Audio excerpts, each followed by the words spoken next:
Welcome to the deep dive. Let's get straight to it. April 2nd, 2025. Big news. Huge news. Donald Trump announces these, sweeping presidential tariffs. Yeah, on goods from over 90 countries. And his statement, it was forceful, to say the least. Oh, absolutely. Many countries have ripped us off left and right, but now it's our turn to do the ripping. I mean, wow. And the reaction, almost immediate. Within just a week, global markets just tanked. They really did. We're talking share markets plummeting worldwide.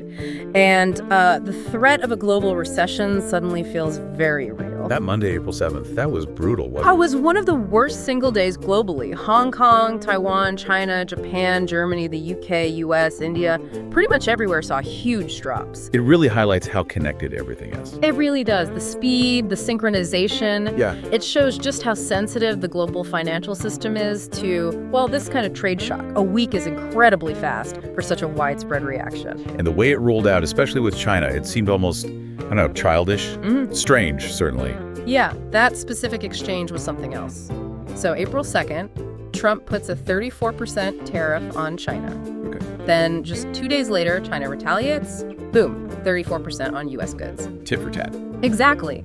But then Trump demands they withdraw their tariffs by noon the next day, or else he'll slap on another 50%. Which China obviously didn't do. No, of course not. So by April 9th, both sides had added those extra 50% tariffs. Just bam, bam, bam, escalation. It's probably worth quickly defining what a tariff actually is for listeners. A good point.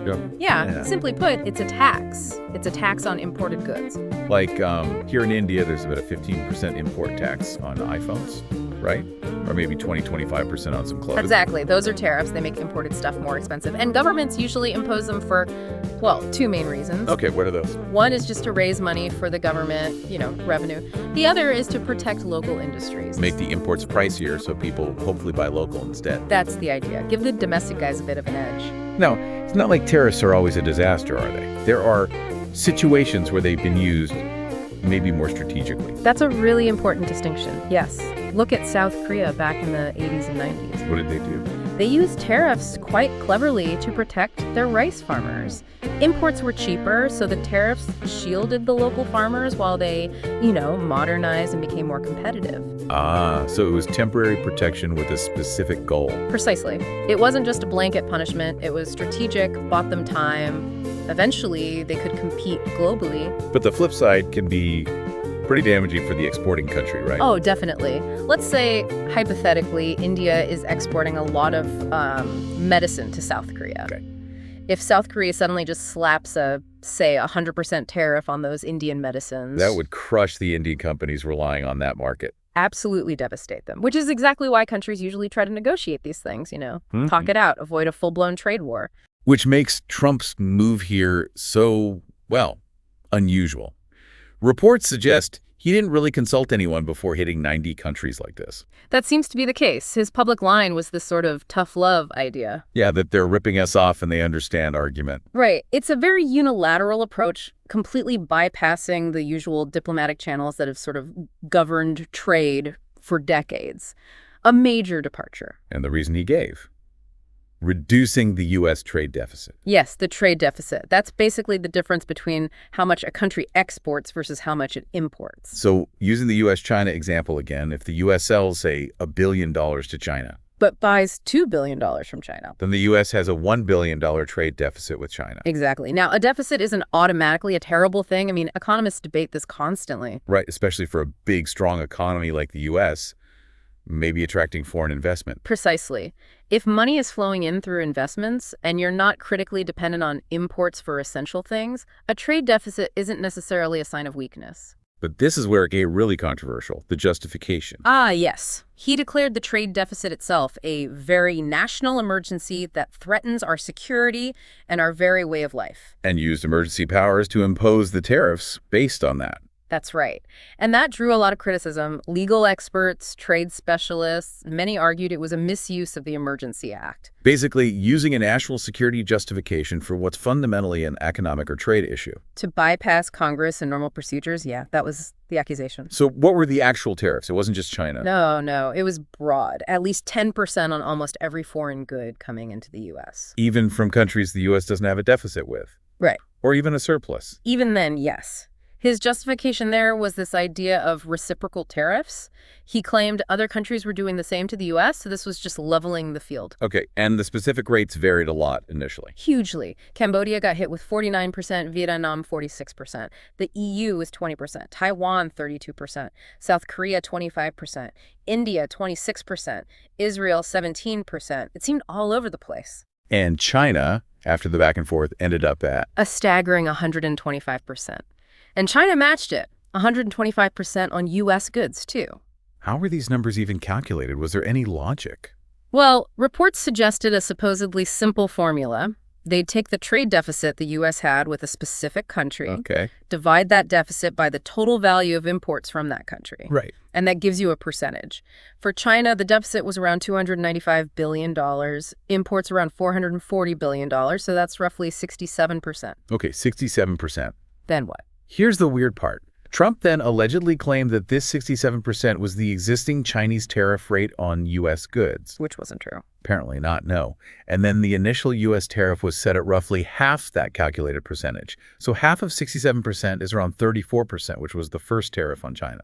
So a potentially flawed calculation based on a misunderstanding applied across the board. That's how it appeared.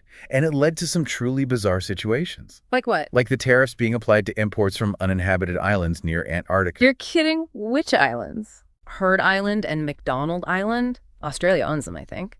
0 permanent population. Maybe someone misread the name. Who knows? Tariffs on penguins, maybe. Possibly. But it just shows how indiscriminate the applications seem to be. Just a blanket 10% minimum on almost everything, regardless of source. And predictably, other countries didn't just sit back and take it. No way. Retaliation was swift. China, the EU, Canada, they all announced their own tariffs on U.S. goods. And they were quite strategic about what they taxed, weren't they? Very much so. They specifically targeted sectors in the U.S. known to be big Trump-supporting areas. Trying to hit them where it hurts politically. Seems like it. China went after things like corn farmers, car makers. Canada targeted poultry farms, air conditioner manufacturers. Europe focused on steel mills, slaughterhouses. The logic being, hurt the voters, maybe they pressure him to change course. That appears to be the calculation, yes. Put direct economic pain on his base. So what were the expected consequences inside the U.S. from all this, apart from retaliation? Well, the big one is higher prices for consumers. We live in a globalized world, right? Totally. Even stuff labeled American-made often relies on parts or raw materials from other countries. You mentioned Mr. Beast's chocolate earlier. Yeah, the Feastables, made in the U.S. Right, but where did the cacao beans come from? Probably West Africa or South America. So if there's a tariff on imported cacao beans, then the cost of making that chocolate bar goes up.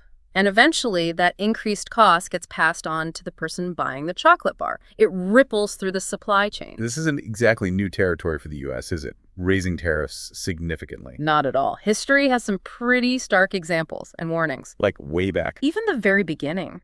The Tariff Act of 1789 was only 5%, quite modest. But things escalated later. When? Look at 1890. President William McKinley, someone Trump actually praised, oversaw huge increases. Tariffs on over 1,500 goods averaged nearly 50%. Wow. And what happened then? Well, that period was followed by a really severe economic depression starting in 1893. Unemployment hit maybe 25%. Now, correlation isn't causation, but the timing is noted by historians. And the really famous example, the one everyone points to. That would be the Smoot-Hawley Tariff Act of 1930, under Republican President Herbert Hoover. Right, at the start of the Great Depression. Exactly. This act raised tariffs by 20% or more across almost every single sector of the economy. And the result? Disaster. Other countries immediately retaliated with their own massive tariffs.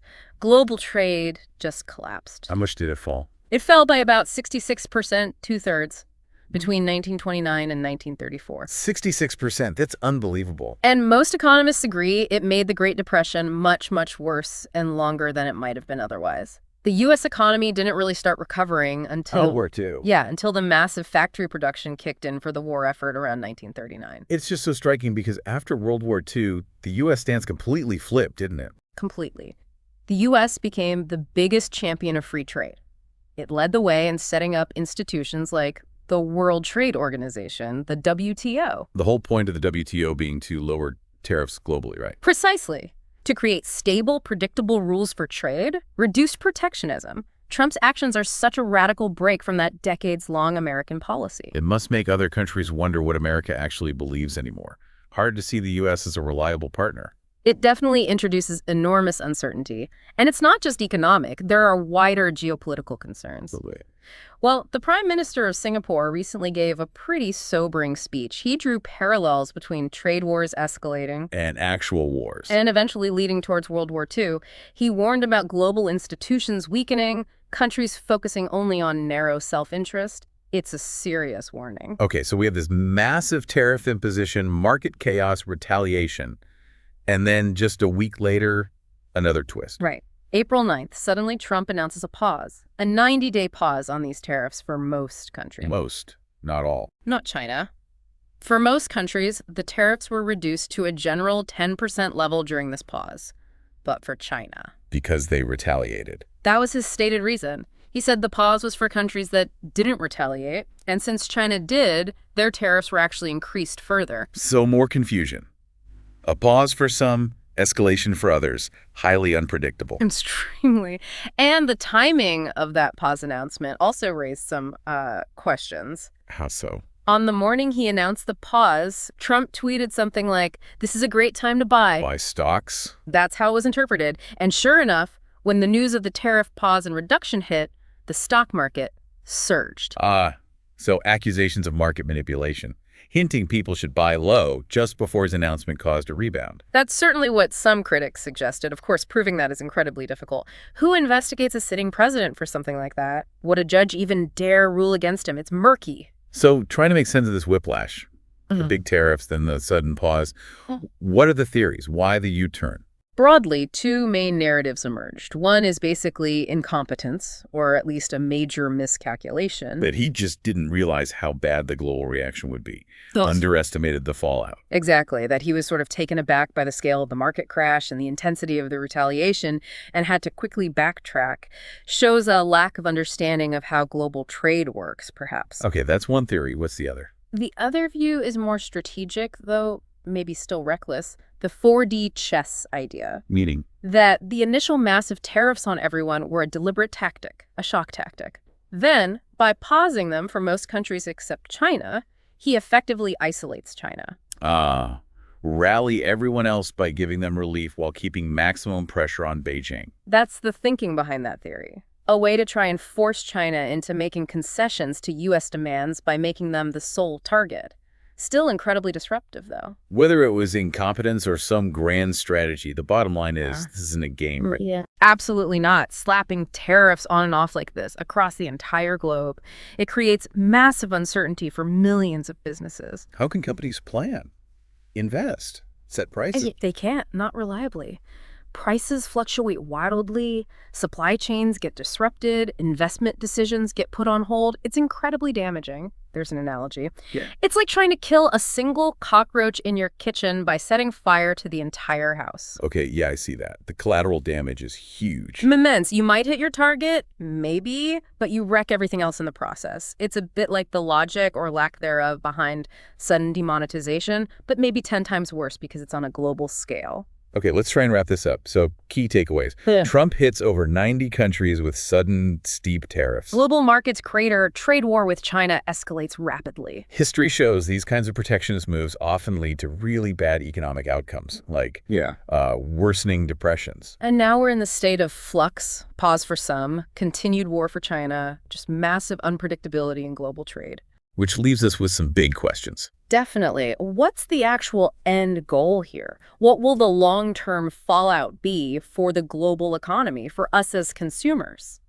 And can international trade even recover from this kind of shock? Can trust be rebuilt? Those are the crucial questions. And maybe a final thought to leave our listeners with. Thinking about those historical examples, the Great Depression, the interconnectedness we see today, what are the